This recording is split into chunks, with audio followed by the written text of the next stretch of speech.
Hey y'all, UFC 312 just concluded, and both the champions retained their titles. And I'm gonna first talk about the main event, DDP versus Sean Strickland.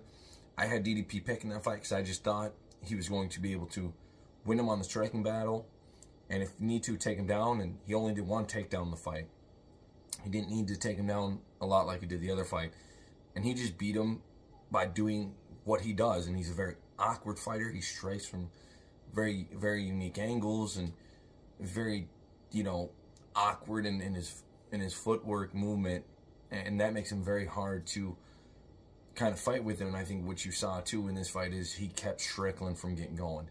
And one thing I said in my prediction video was Strickland is kind of very known for a jab, front kick, doesn't throw a whole lot else, and I think that hurt him in this fight, especially in the optics of it, of him not throwing a whole lot when you had DDP throwing jabs, crosses, spinning elbows, spinning back kicks, just various techniques that hurt him. And then he threw that punch that just broke his nose. And you saw Sean Strickland in the middle of the fight fix his nose, recenter it, which was that was something.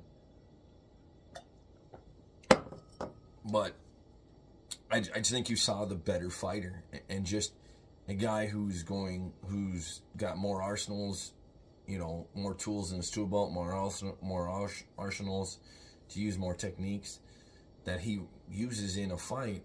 And I think it looks better in the judges, but I also think it's less predictable. And I think that's what made Sean Strickland really kind of be his own worst enemy in this fight, is he was really predictable. You kind of knew what you were getting. And one thing I think is true is he says he wants a war. That's what he goes for. But in the last couple fights, he hasn't been doing that. I mean, even with Izzy, it was very much the same thing you saw, but just he was able to do it effectively. And kind of what he did to Izzy, which was kind of keep Izzy from getting out of the gates, to kind of get his rhythm. DDP did that too, kind of did the reverse Uno on him by keeping him from getting his rhythm. And I think it shows just how good and how great of a fighter DDP is, just with him, his awkwardness and his striking, his footwork, his movement. And I just think that's going to be what's going to make him a hard fight for anybody. And I think you saw that with Strickland, and I just think that that's going to be a really tough task for anyone he fights. And I think so I just think it was kind of something I thought and saw in the first fight that I thought was going to continue, and it did. And just kind of dominated him. To me, I thought he won all 5 rounds, but I think you give the third round to Strickland if you wanted, and one of the judges did give the third round to Strickland, and the other 2 gave all 5 rounds to DDP. But that was just a beautiful shot with the nose break, and you just saw how he was just putting it on DDP was putting it on Strickland from the jump. There wasn't a whole lot Strickland could do. And then as for what's next, I think kind of, he did signal about Alex Pereira. I think that's a shot.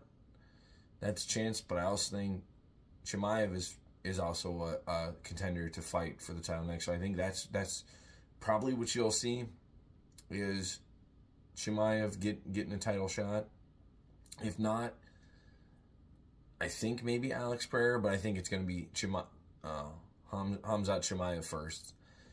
And then we go to the co-main event, which I picked Zhang Weili. I just thought she was a better overall fighter, and I thought that if Tatiana Suarez wasn't able to take Weili down, it was going to be a tough night for her, and that's exactly what you saw. She got her down the first round, but even then didn't do any damage, just kind of more held her down. Wasn't really putting any damage on her. And then you saw kind of Weili understand who she was fighting, how she moved, and just countered her, and then got her with that one nice shot that kind of almost buckled her, and then just went to town on her. And I don't know if the scrape in her knee, which I'm guessing had to be some previous, because that seemed too deep and too hard to kind of gash open kind of quickly. But I think that happened somewhere, somewhere before the fight. But I think that did affect her too. I think that was on her mind. here at one point where she was asking her coaches, "Is it okay? Is it okay?" And she wouldn't even look at it. They were having to tell her it was okay and kind of getting her. But I think overall, even without that, she just came up against a better fighter. And just a better fighter that was going to just dominate and win. And I kind of felt that's how this fight was going to go. And you could see just even after that first round, she tried to take it down. She's able to shrug her off.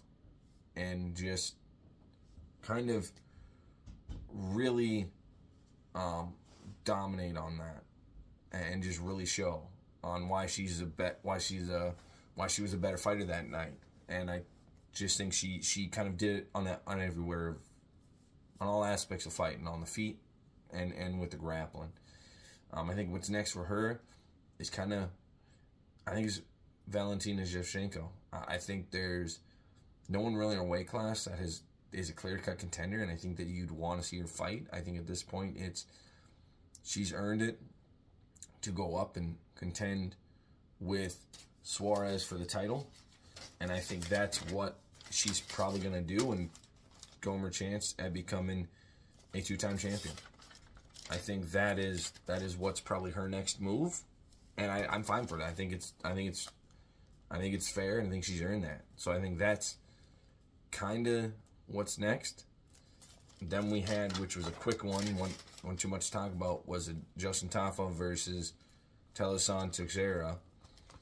And I know we didn't like the stoppage. However, in my opinion, when you go down like you did and you just huddle there and just kind of go like this, I mean, you're signaling the fight's over. You're kind of through your body language saying, "I'm done, I quit." And so, I think that was a fine stoppage. I definitely thought it was just something where he just kind of finished it off with just a knee to the body. And then right after that, just the elbow right on the nose. And maybe it broke his nose or didn't. For anyone who's been, especially if he got rocked, for anyone who's had that can suck. And maybe that he just got rocked for a bit.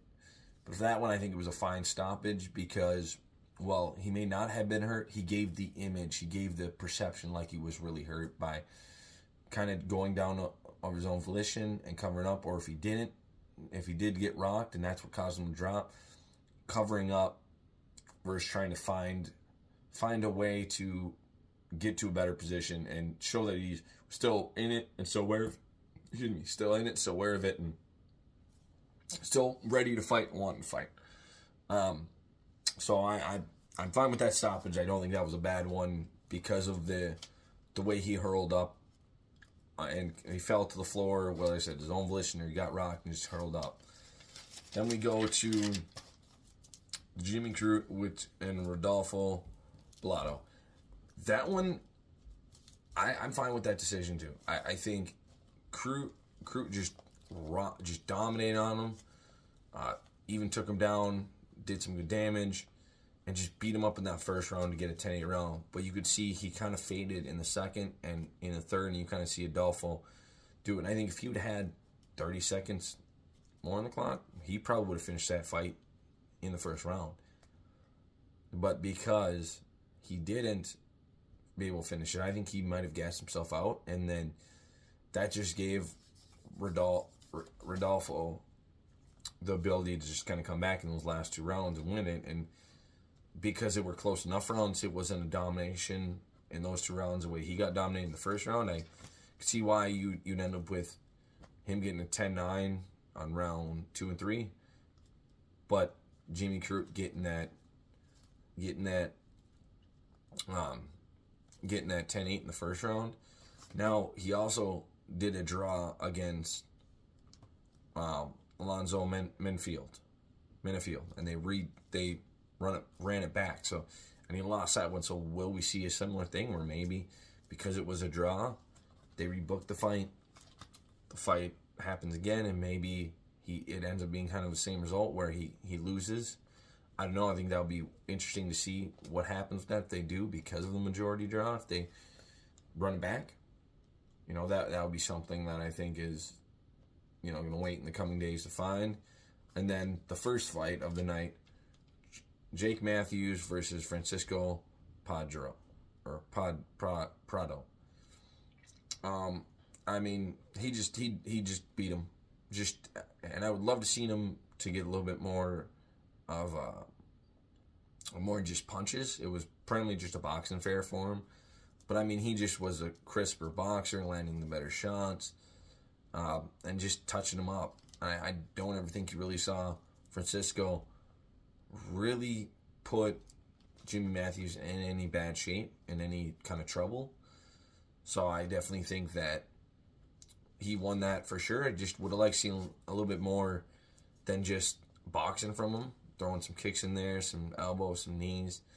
And being someone who trains in Muay Thai, I kind of like to see the kicks, the elbows, knees, all that in there. But I mean, he just punched him away, dominated him with the punching game. So that's a fair one, but I definitely think, it wasn't the greatest card, but it was all right. It was a good one. But I mean, I think it's gonna be interesting when next come for the champions. Like I said, I think Du Plessis is probably gonna get either Chimaev, or if Alex Predator wants to come down, even though he said he doesn't want to do middleweight, maybe he decides to make the cut, come back to try and get the title and become a two champ. But I think probably Hamzat more likely, and then I think Zhang Weili, I think she's probably gonna go for champ status, can get that double champ status, and I think it's what makes the most sense for her to fight Valenschenko, and I think especially because then that'll give them time to find a true number one contender for her. So I think it's probably most likely, but I definitely give it to every fighter stepped in there. I've done a couple smokers at my gym, and it takes guts getting there and get punched and kicked by someone who's trying to take your head off, trying to win a fight. And so, tip of the cap kind of to everyone who fights in that. It's definitely something. I mean, it was an eye card. Definitely think just Strickland dominated. I mean, Strickland got dominated. DDP just dominated him, and I kind of expected that. I kind of expect the same thing with Zhang Weili, and that's exactly what we got. So, those are my thoughts on my reaction to UFC 312. Now, looking forward to the next fight night, with Cannonier, and I'll have my probably prediction up by Wednesday. So, have a good rest of your weekend, y'all. Enjoy the Super Bowl and train hard, have fun. I'd love to see your comments. Like and subscribe, y'all. Take it easy, man. Peace.